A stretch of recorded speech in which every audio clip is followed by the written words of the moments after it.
Hi, welcome to session 8 of the core curriculum for history makers and world changers. This week I'm going to have a look at responding to a changing world. We're beginning to come to the end of the core curriculum, and that's going to launch you out into one of the other 4 school directions. But this is really important. This is where it starts to come together. This is where we start to put some of the pieces together and respond to our changing world. Last week we had a look at big people, and those big people, as they are sent out, as it were, from the apostolic, as they realize that the first assignment is kingdom, as they realize that big people change cities, and as they realize that they come from a culture of being empowered to be everything that God called them to be, their target becomes a changing world, and it's a response to a changing world. And the way I've viewed this, and I really do love the picture of the river in Ezekiel. I view this through that lens of the river in Ezekiel. You see, on the top right-hand corner here, we have opportunity and revival. I believe that opportunity, these days in which we live, the sheer numbers of people, the opportunity in cities, the refugee crises, and other scenarios where groups of people are moving, and of course many moving into cities, equals an opportunity for revival. You see, the marketers from the corporate world recognize the opportunity of people, and they start to target their resources and their energy, and that's, I believe, the invitation here.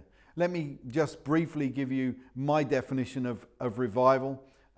Revival for me is when ones to millions of people come into a personal relationship with Jesus Christ, His person, His power, His presence, and His principles. Revival is individual. To be a Christian, you need a personal revival. But then there's the revival, which is large numbers of people. But I do also want to add something, because I believe there is also an element of revival that is a little broader than that. It's the revival of those that work in the acute environments of life. They bring life where there's death and light where there's darkness. This is all wrapped up in here. So our world is creating great opportunity, and it's an invitation for revival. Of course, first and foremost, a Christian revival where millions come into a personal relationship with Jesus Christ.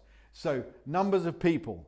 How do we respond to those numbers? Do we shrink back and go, this is scary, or do we step in? My wife and I visit a church in Germany where the associate pastor's response to the refugee crisis was, I'm going to learn Farsi. So she learned Farsi. If you go to that church on a Sunday, you will see gathered around her a bunch of, mainly sons actually. She's learned Farsi, she loves on them, she leads them to Jesus, she's discipling them. She saw an opportunity and she stepped in, and she brought revival to that group of people. She resourced herself, she did something about it. So opportunity equals revival. And the revival for me is the rushing river of Ezekiel, that river that gets deeper, that river that has fish, nourishment, that river that has the trees for healing. That's the picture of revival, that rushing river where people are jumping in, getting healed, fed, and nourished. And then change. Our world with change, I believe, is an invitation for reformation. And not the reformation that we had 500 years ago. Good though that was in many respects, but of course there is pain attached to it, and it wasn't all perfect, and its outcome hasn't all been perfect. And I'm talking about a different reformation, a reformation of society, societal transformation. My definition here of reformation would be where people, society, come under the influence of the principles, the person, the power, and the presence of Jesus, regardless of their relationship with Him. And I would add, revival should always lead to reformation. If millions got saved, there should be societal transformation. So change is reformation, and there's an appetite for that. We talked about it already. There's an appetite for change. We don't have to fold our arms and go, that's the way it's always been. No, reformation, change, transformation, the job description of the Christian to bring change in people's lives and the environment and the society around them. And for me, this is the fertile land in the river of Ezekiel. Right at the end of the river is the fertile land, which is divided for the inheritance of the generations to come. See, reformation will last beyond a short revival. If there's a revival and millions of people get saved, it should lead to a reformation, which becomes the foundation, the fertile land for the generations to come. So we have revival, which should always lead to reformation. And both of those we see in the river in Ezekiel. And then we have creativity. This age of the greatest access of creativity is an invitation for a renaissance. Yes, we had a renaissance before, but sadly, although so much of it was related to Christianity, it actually ended with the birth of secular humanism, where we began to say we did it without God. Even though so much of the work was done to the glory of God, that music scores had written at the bottom, "To God be the glory." We need a renaissance. And this is an invitation for a renaissance.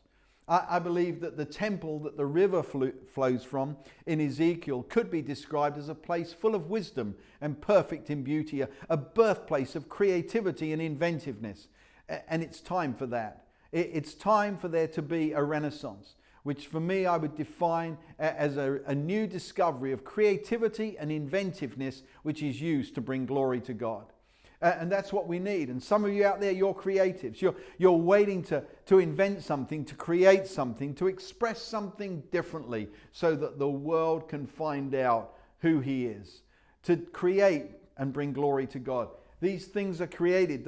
The temple full of wisdom and perfect in beauty, out of which flows a river of revival, which causes a reformation. And of course, that river needs banks. I always think that that's a picture of government. Society needs banks. It needs those principles, those rules. It needs systems and structures that, as it were, allow that water to keep on flowing and not get out of control. And what's happening today is that there are many people who are picking up an invitation to get involved in government in their nations. I've met some of them recently, wonderful men and women who want to see a re-establishing of Judeo-Christian principles in the government of their lands. So much of Western government was birthed on Judeo-Christian principles, built on that foundation. And we need to see that restored once again. It's an invitation. See, how do you view the world? Do you view the population increase, the change, the creativity, or the geopolitical upheavals? Do you view them with alarm, or do you see an invitation? See, I believe there's an invitation being extended, an invitation to the revivalists, the evangelists, to really jump in and believe it's revival time.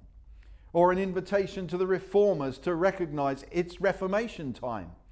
Or an invitation to the creatives to recognize it's Renaissance time, or an invitation to those with a call to government to recognize that it's time for Judeo-Christian principles to be restored. It goes back to talking about what time it is.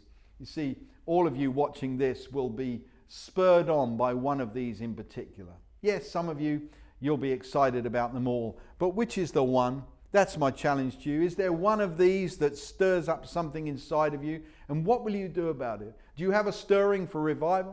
Do you have a stirring for reformation? Do you have a stirring for creativity? Do you have a stirring for government? It's a clue to what time it is for you.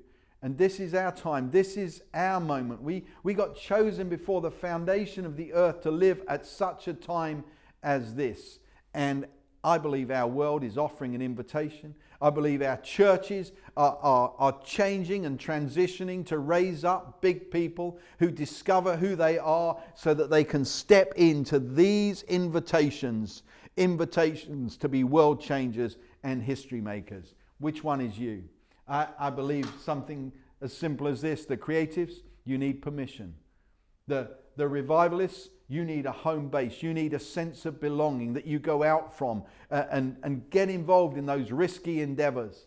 The reformers, You need to know that even though you've been working hard for 30 or 40 years, the Father says, I've always been with you and everything I have is yours. And the government leaders, you simply need to know that government is on the shoulders of a son. His name is Jesus, and he will provide you with everything you need, every resource and every wisdom that you need. Here's the invitation. I'm challenging you. Which one of these stirs your heart, and what will you do about it?